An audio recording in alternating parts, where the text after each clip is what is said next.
অত্যন্ত পাণ্ডিত্যপূর্ণ ওনার বক্তব্য ছিল।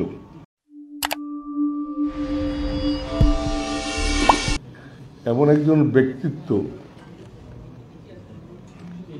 এমন একজন আইনজীবী যার স্মরণে আমরা এই স্মরণ সভা করছি, অত্যন্ত অসময়োচিত তিনি ইন্তেকাল করলেন যখন তার প্রয়োজন ছিল এই দেশে সবচেয়ে বেশি। যে মূল্যবান সময় উনি দেশের আইন অঙ্গনে আইন প্রতিষ্ঠা করার লক্ষ্যে কাজ করতে পারতেন, সেই সময় উনি ছিলেন বিদেশে।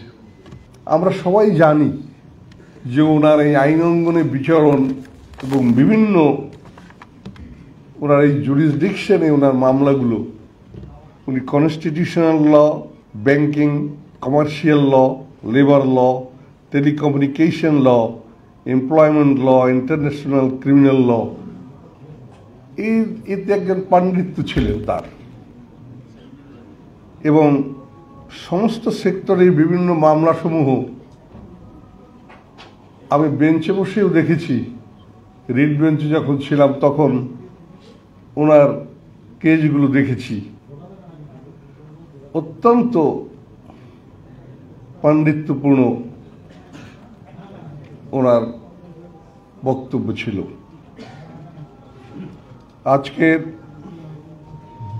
সে কারণে এই স্মরণ সভায় আমরা বলবো সবকিছুই সাফল্য লাভ করবে যদি ওনার কৃতকর্ম আমাদের মধ্যে প্রতিফলন ঘটাতে পারি, তাহলেই সার্থক হবে আমাদের এই আলোচনা।